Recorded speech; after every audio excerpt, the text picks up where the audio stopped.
ஒரு அரசியல் காழ்ப்புடன், நேர்மை திறனற்று நம்மளை பற்றி குற்றம் சாட்டியுள்ள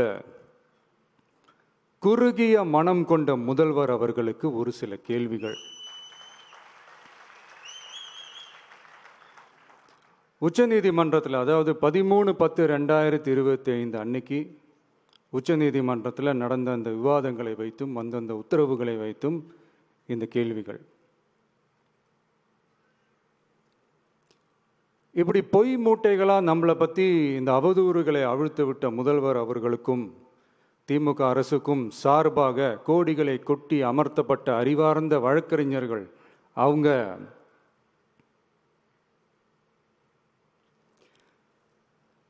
இந்த கபட நாடக திமுக அரசோட தில்லுமுல்லுகளை தாங்கி பிடிக்க இயலாமல் உச்ச நீதிமன்றத்தில் திக்கு திணறி நின்றது முதல்வர் அவர்களுக்கு மறந்துவிட்டதா? இந்த கரூர் சம்பவத்துக்கு அப்புறமே அவசரமா ஒரு தனிநபர் ஆணையம், அந்த தனிநபர் ஆணையத்தை அவமதிக்கிற மாதிரி அரசு உயர் அதிகாரிகள், காவல்துறை உயர் அதிகாரிகள் எல்லாருமே நம்மளை பற்றி ஃபுல்லாக இந்த அவதூறுகள் பரப்பி ஒரு செய்தியாளர்கள் சந்திப்பு அவசரமாக. இதெல்லாம் ஏன் நடக்குது, எதுக்காக நடக்குது அப்படின்னு ஒட்டுமொத்த தமிழக மக்களும் கேள்வி கேட்க ஆரம்பிச்சாங்க. இதுவும் தமிழக முதல்வர் மறந்துட்டாரா?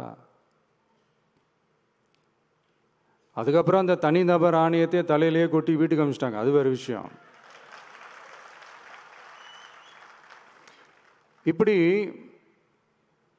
இப்படிலாம் கேள்வி கேட்ட உடனே ஏதாவது பதில் சொல்லி ஆகணும்ல. அதனால சட்டமன்றத்தில் பேசும்போது உண்மை நிலையை தெளிவுபடுத்தத்தான் அப்படின்னு ஏதோ இந்த சட்ட ரீதியாகவும் சத்தியத்திற்காகவும் நடந்தது போல ஏதோ சாமர்த்தியமாக பேசுகிறதா நினச்சி பேசியிருக்காங்க. இப்படி ஒரு 50 வருஷமாக பொது வாழ்க்கையில் இருக்கிற ஒருத்தவங்க ஒரு முதல்வர் அவர்கள் சொன்னது எவ்வளவு பெரிய ஒரு வடிகட்டின பொய், சப்பை கட்டுன்னு நான் சொல்லலை, உச்ச நீதிமன்றம் சொல்லியிருக்கிறாங்க. அவங்க சொன்னதெல்லாம் கொஞ்சம் என்னன்னு கொஞ்சம் லைட்டாக பார்ப்போமா?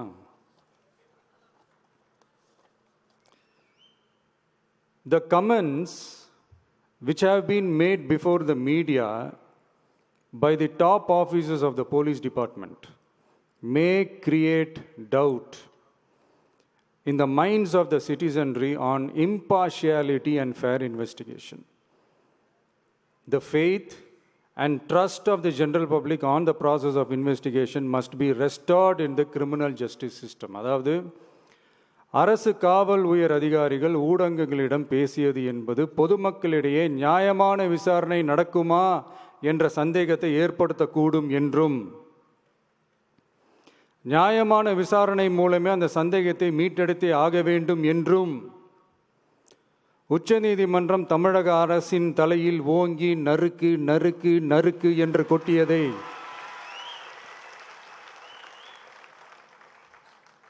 முதல்வர் அவர்கள் மறந்துட்டாரா?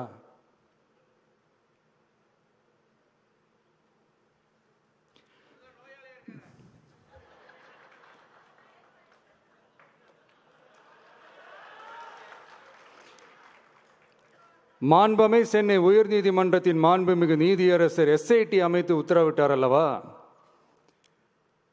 அந்த உத்தரவை ஏதோ சட்டத்தின் மீதும் நீதி பரிபாலனத்தின் மீதும் மரியாதை கொண்டவர்கள் போல ஒரு நாடகத்தனமான கொண்டாட்டத்தை திமுகவிற்கு ஒத்து ஊதுவோரும் நடத்தி கூத்தாடி குதூளித்தனர் அல்லவா?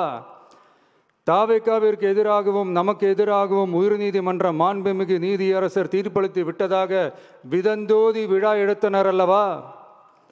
அந்த உத்தரவை குறித்து சொல்லும்போது எந்த ஆவணத்தின் அடிப்படையில் அந்த உத்தரவு அமைக்கப்பட்டது?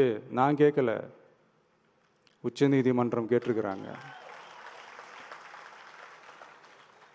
The judgment is completely silent about How learned single judge arrived at such a conclusion and what material was pursued by the court என்று உச்சநீதிமன்றம் உரத்த குரலில் கேள்வி கேட்டது. அப்போதும் கூட உச்சநீதிமன்றத்தில் திமுக அரசுக்காக வாதாடிய அறிவார்ந்த மூத்த வழக்கறிஞர்கள் பதில் சொல்ல இயலாமல் வாய்மூடி மௌனம் காத்ததை நாடே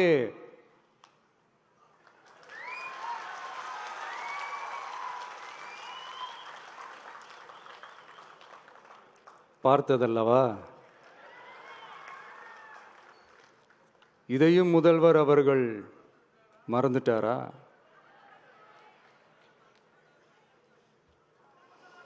Such petition ought to be dealt with by the division bench, registering as public interest litigation in right earnest and not to be dealt with by a single bench. அதாவது பொது வழிகாட்டு முறைகளான எஸ்ஓபி அமைக்கப்பட்டு வெளியிட வேண்டும் என்ற கோரிக்கையுடன் வந்த ரிட் மனுவை நீதிபதிகள் டிவிஷன் பெஞ்ச் தான் கையாள வேண்டும்,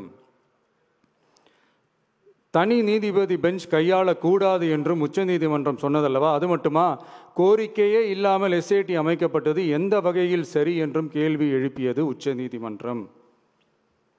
இது எல்லாமே அறியாமலோ இல்லை அறியாதது போலவோ உச்சபட்ச அதிகார மயக்கத்தில் இருந்து பேசினாரோ முதல்வர் அவர்கள்? மனிதாபிமானம், அரசியல் அறம், மாண்பு இதெல்லாம் எதுவுமே இல்லாம வெறும் பேச்சில் மட்டுமே பேசிக்கிட்டு அரசியல் ஆதாயம் தேடுற ஆட்டத்தை ஆடத் தொடங்கிவிட்டார் முதல்வர் அவர்கள்.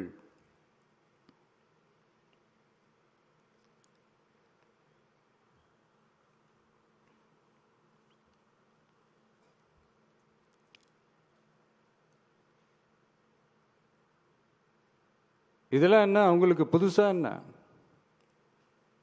1969க்கு அப்புறமே எப்போ கட்சி அவங்க கைக்கு வந்ததோ, இன்னும் குறிப்பாக சொல்லணும்னா 1972க்கு அப்புறம் கேள்வி கேட்க ஆளே இல்லாமல் போச்சுல்ல, அதுக்கப்புறமே இந்த திமுக தலைமை இப்படி தானே இருக்குது. இப்போ நாங்கள் கேட்டோமே இந்த சில கேள்விகள்லாம், இதெல்லாம் நான் கேட்கல, சுப்ரீம் கோர்ட் கேட்டிருக்கு. இதனால் என்ன புரிய வருது? இந்த கவர்மெண்ட் நடத்துகிற அந்த விசாரணை மேலே சந்தேகம் ஏற்படுதுன்னா அதுக்கு என்ன அர்த்தம்? உங்க மேல நம்பிக்கை இல்லைன்னு அர்த்தம்.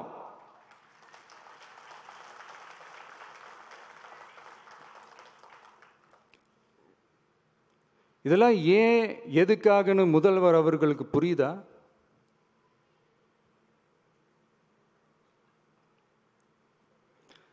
சுப்ரீம் கோர்ட் சொன்னதோட மட்டும் இல்லை, நிஜத்திலும் இன்னைக்கு மக்களுக்கு இந்த கவர்மெண்ட் மேல இருக்கிற நம்பிக்கை மொத்தமாக மண்ணுக்குள் புதைந்து விட்டது. இதுவாவது முதல்வர் அவர்களுக்கு புரியுதா? புரியலனா 2026 தேர்தலில்